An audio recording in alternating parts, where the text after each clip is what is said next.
Stop competing against yourself with homes that have no other offers. I'm going to tell you how you can probably tell that a house has no offers so you can better negotiate. I'm Shaheedah Hill, getting you over the hill to home ownership and helping you confidently buy your first home. I'm going to tell you 5 ways that you can figure out or try to figure out as much as possible if the house has other offers. If the house has no offers, you don't have to be as aggressive with your offer.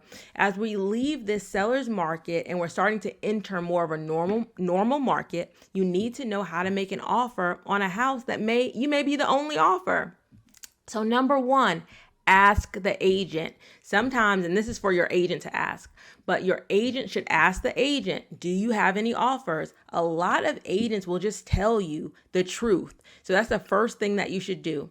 Number 2, check showing time. This is an example of how most agents schedule your showings. A calendar pops up and it shows the availability of that home.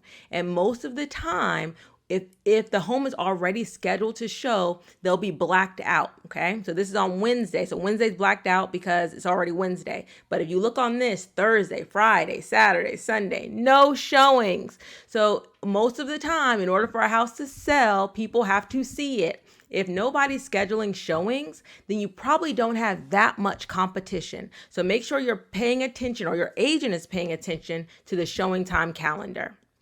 Number 3, after your showing, does the agent call you when I'm talking about calling your agent. Does the agent call your agent for feedback on the showing? When we were in a seller's market, sellers and sellers agents, of course, did not have enough time to call people back because they had so much interest in their property, so many offers coming over. Now that the market has shifted, they're beginning to call like they used to. So after you see a property, they'll call your agent and say, how did your clients like the property? Are they interested in it? Are you thinking about putting in an offer? If they're calling for feedback, they probably don't have that many offers on the property. Also, if they're calling multiple times, so if they call again, say they call like a week after you've seen the property, see, is your client still interested? Then they definitely don't have a lot of showings. They're not going to keep on calling you if they have other qualified buyers that want to purchase that property. Now, number 4, has the property been on the market for longer than average? Now, this is going to vary. Average days on the market is going to vary by market, but you should have an idea of what the average days on the market is, and has that house been on the market longer? Number 5, and this is kind of just like a little tip as you're in the house.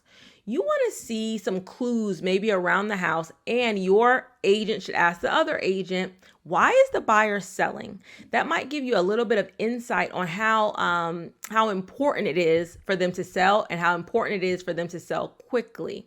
Now, some listing agents are not going to tell you this, but some will. But one of the things you can do while you're walking and touring the home, for example, we're in the summer, or if you're in the summer and you see that they have children, because you can see, children's toys and that type of thing around, you can kind of figure that they want to be in that new house before the school year starts. So they probably have a sense of urgency in getting their home sold. So you want to look at some of those clues around the home. Are things packed up? Are there things to go? There's a lot of little clues that you might be able to find inside the home. Now, if you're thinking that this house really doesn't have any offers, but we are interested in it, then you want to work closely with your agent to put in an offer that is fair. And that offer may not be for full list price, because again, the market sets the price for homes.